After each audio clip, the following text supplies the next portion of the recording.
we are Team 2, start Key 6. I'm Valerie Torres, I'm the team leader. I'm Mike Perzillo, deputy team leader. Devin Elmore, social and cultural. Sam Alvarez, social and cultural. Carlos Lugo, Cisneros, economic. Andrew Southern, covering economic. Will Trejo, environmental. Alberto Arenas, environmental. Madison Harris, sensory. Wyatt Shanks, sensory. Howdy guys, I'm Michael. Like I said, I was the deputy team leader with Val. I'm basically going to give you a little background information about the preserve. As we all know, it was donated by Dr. David Schaub for public use and research purposes. The land area takes up about 7.5 acres, I'm pretty sure. Dr. Michael Murphy designed the preserve. He was the hired architect. Construction began in June of 2012, and the park finally opened October 25th of 2014. So the purpose of our presentation is obviously to provide our distinguished knowledge of the quadruple net value of Schaub Nature Preserve. Basically, quadruple net value is implementing holistic design. We don't know what that is by now, I'm sorry. Basically, it's basically creating enduring value in a design with the 4 categories of social, cultural, economic, environmental, and sensory categories. If you implement all these into your design, it's going to be a very long-lasting community and efficient for the community. Alright, so we're starting with the metric of social and cultural. The metrics being measured are safety and security, public access and connectivity, health, education, public visitation and involvement, residential proximity, public art, history, and pedestrian comfort. I'm going to start with safety and security. So security-wise, there's no private security in the park, and there's no neighborhood watch that I could find a record of. So the only security that the park could have would be local police patrols. In regards to lighting, that's also really limited. The lighting around the park isn't abundant.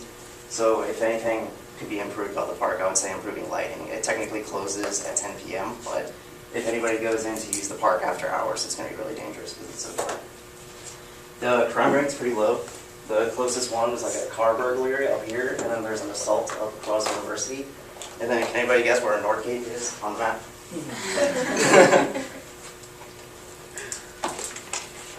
So public access and connectivity, there's a TAMU bus route that runs up on Lincoln Avenue, but unfortunately there's no sidewalks that run from that bus route down to the park, the only sidewalk on the street being in front of the park.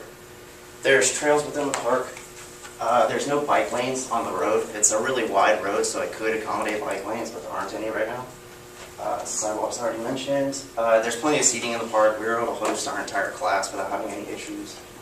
And room for advancement, I would say the biggest thing would be putting sidewalks on the roads. It's a really big problem in College Station, but if you just put a sidewalk going up to Lincoln Avenue, anybody who has access to a TAMU bus route will be able to get to the park with ease, even handicapped people. Health. So there's plenty of trails in the park. They're suitable for walking or jogging. They're not very long and they wind a lot. There's plenty of open green space, so if kids in the neighborhood want to go play sports or hang out, or families want to have picnics, there's plenty of space for that. And air quality improvement. Lots of green means nicer air.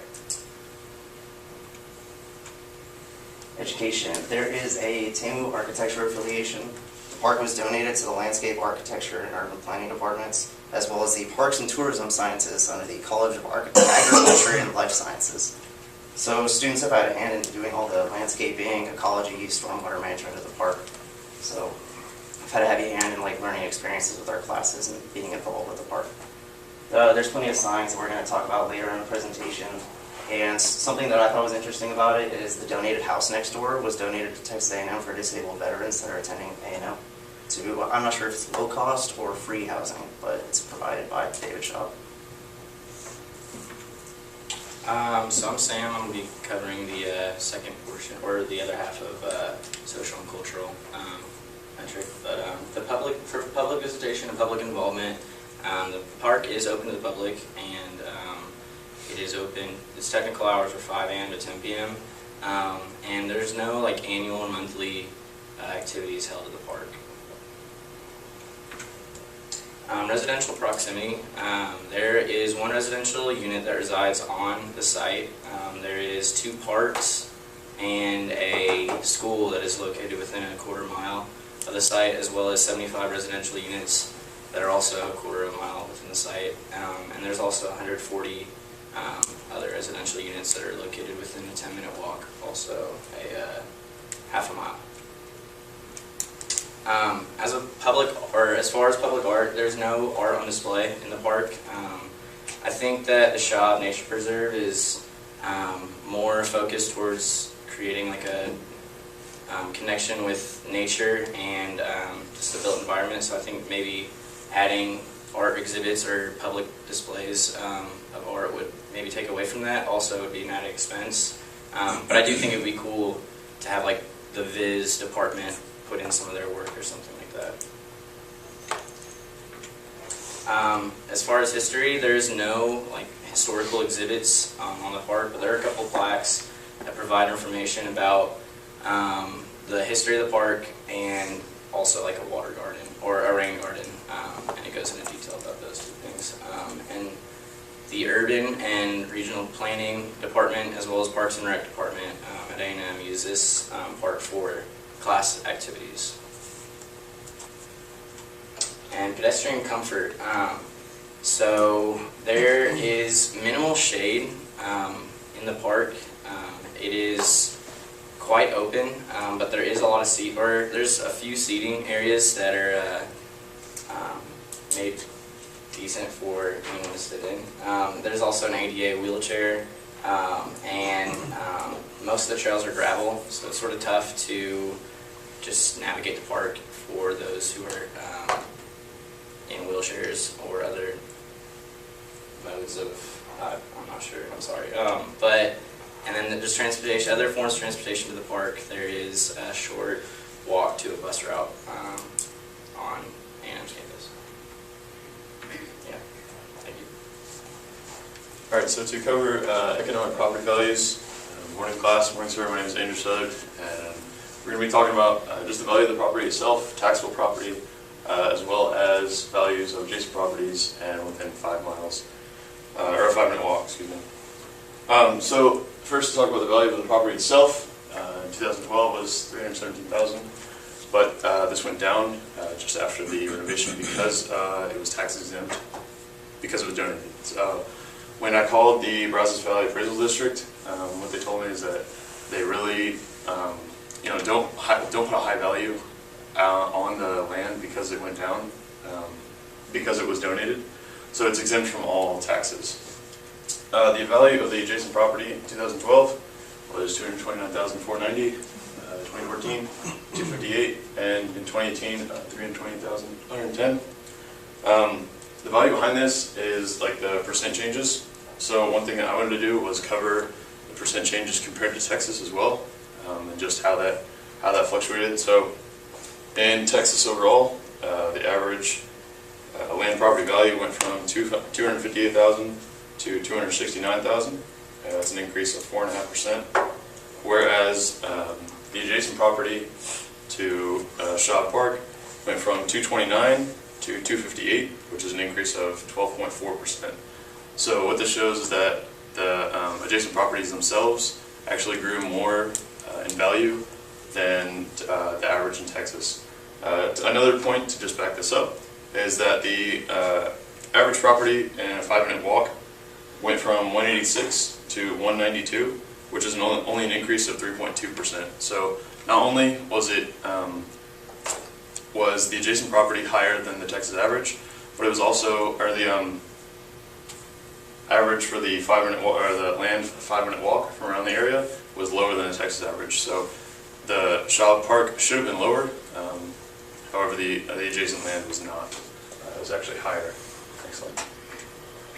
So tourism generated occupancy rates, rents before and after, according to the Brazos Valley Appraisal District, were not affected whatsoever, and only went up along with the rest of the market. So there was no effect on sales rents, rents and before and after, or either within a 5-minute walk or on the adjacent properties. Hi, I'm Carlos. I'll be going over the rest of the economic impact. So one of the biggest things that this park had was it provided jobs for the community. for the area. It wasn't specified how many jobs there were. However, because of the scale of this project, it could be assumed, guesstimated, that there were a lot of jobs created. The budget for this was originally estimated to be about $400,000. However, because Dr. Michael Murphy did the designs for free, it took off about $20,000, brought the actual cost to $380,000. So the economic multiplier for the community, this money coming back, it's estimated about $900,000 was circulated throughout just because of the money invested into the construction. So some of these jobs that were created were things like site clearing, demolition. They had to bring in architects to actually look at the trees and stuff that had to be cut down. So, and they needed other consultants for various jobs. And so a lot of jobs created. One of the other things though is that it's not very high maintenance. The way it was created is that it's based off of mostly native plants.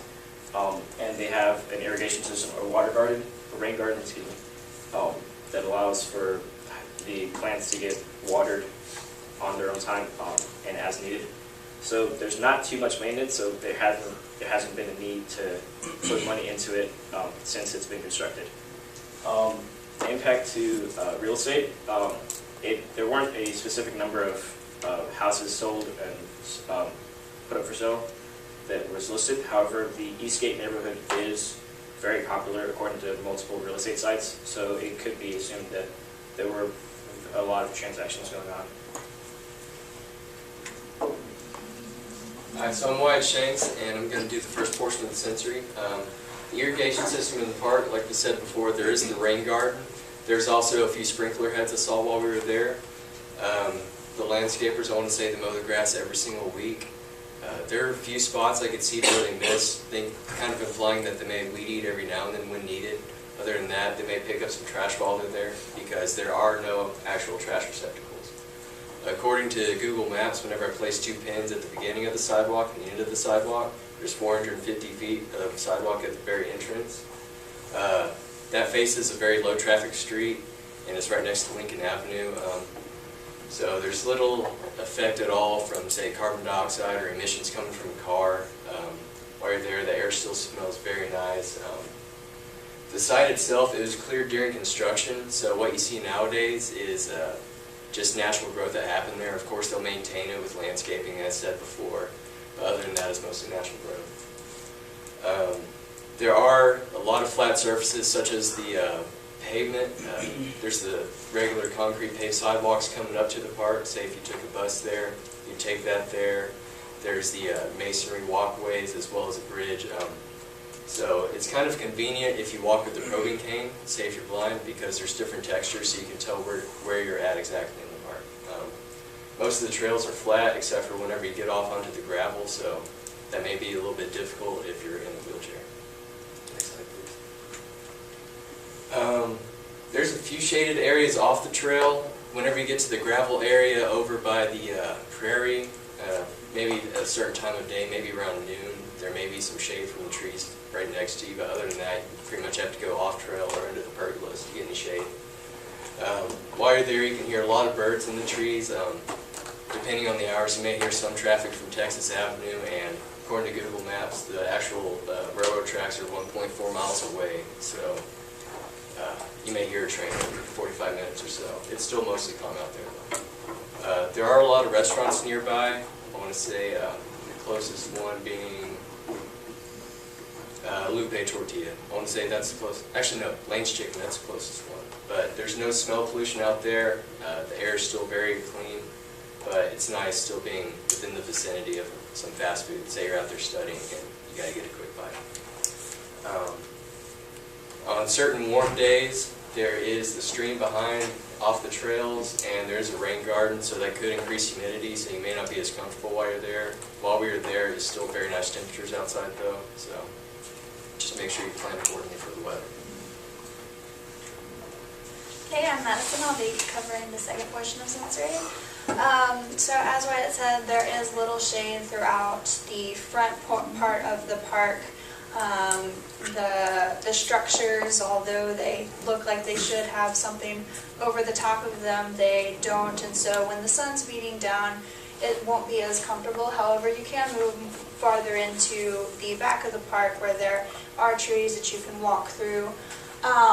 The whole preserve, the preserve on a whole is a fairly peaceful area, and because even though it is adjacent to Texas Avenue, you can't really hear the cars, and if anybody comes in and they're noisy or they bring their dog or their kids, all you really have to do is just kind of move farther back into the park because it is a fairly large landmass. The front of the preserve is bordered by a neighborhood street. This is fairly traveled just because a lot of houses and there's a school on that road, but not enough to really cause a lot of noise. But the train does go through College Station, and you can hear that train everywhere in College Station, so there is that. For the taste aspect of it, there aren't really any food vendors that circle that area. There aren't any culinary activities or water fountains, which is a big one. I do think that something like that needs to be added just because you can't accurately often bring enough water if you're planning to spend several hours there without lugging like a cooler. There might be some edible plants within the preserve, however, it's probably not recommended that you eat them. There's no telling what's been on them. Good morning, ladies and gentlemen. My name is Alberto Arenas, and I'll be discussing the first part of the environmental aspect of this nature preserve. First of all, I want to show you guys the abundancy of the vegetation types and shrubs nature preserve. That each of them are, some of them are native to Texas, and some of them, instead of just for looks, aesthetically pleasing, some of them actually have a function. For example, to absorb water, rainwater for a rain garden. Or like, I know there's some that sprout, so like also like aesthetically pleasing, but there are also some like for shade and stuff. First of all, the green space environmental certifications. There's some theories out there that believe everything man-made is directly green space. So for that reason, I put that on my slide, saying that everything basically on the nature preserve is green space, even though several groups have already shown that 80 to 90% of the area is green space. The park helps to reduce urban heat island effect by like 10%. That's what I found in the documentation. And since there's a lot of abundancy of vegetation, it helps absorb all the CO2. So the air quality basically is better than you would find in, like, if you were in, let's say, downtown Bryan or in like any high urbanized place. Energy conservation. Basically, the park has 3 types of energy saving programs. Like I said before, the rain garden. They also included a solar sprinkler system, and also they also include a drip irrigation system. So basically, it'll turn it on when needed. The air quality impact, like I said before, the abundancy of green space, vegetation has pretty much heightened the air quality. So if you're looking for a quiet place to just relax, enjoy nature, and have a good sense of air quality, this nature preserve is a good place to go. Howdy, I'm Will Trejo, and I'll be finishing up the environmental section of our presentation. So we start off with stormwater management. Approximately 5% of the site has been developed as an impermeable surface that includes the sidewalks, and the gondolas, and the sidewalks on the side by the road.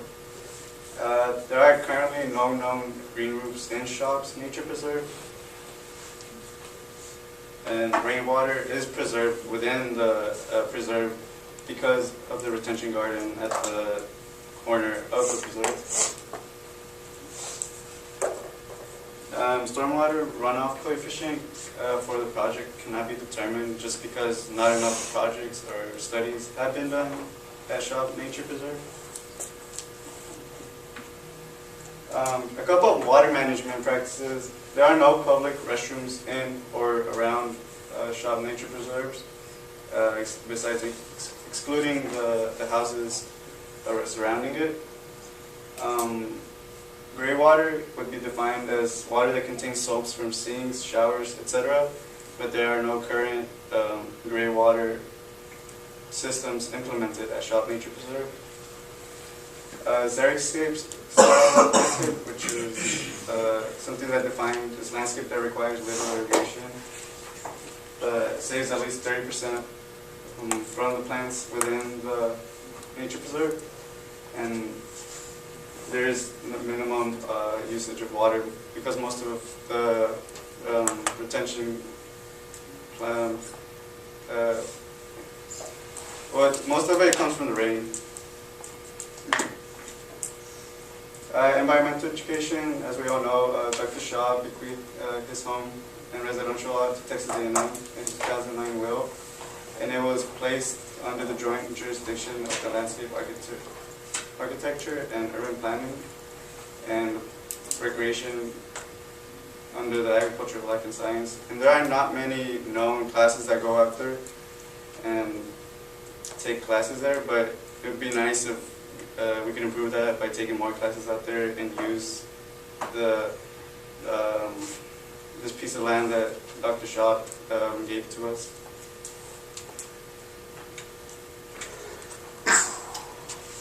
Valerie. In conclusion, Shaw Nature Preserve can be used as a basis for a holistically designed structure. I would only say a basis because though there are qualities out there that come together as and it's getting excited. Though there are factors out there that come together to make that holistic design structure, there's also a lot of factors that aren't out there that could help the collective net value of the park itself. Some of the things that we did see in the presentation for social culture would be the trails and signage out there. Economic, you see in the neighborhood surrounding the preserve. Sensory is throughout the entirety of the park, whether you're on the beginning or the back of it, you can always look around to see all the sensory aspects. And environmental aspects can be seen in the green spaces and the water management.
just a little video summing up our presentation. Thanks to Andrew for the doing jobs. Yes. And being in all of them. All right. Do you guys have any questions? I think we're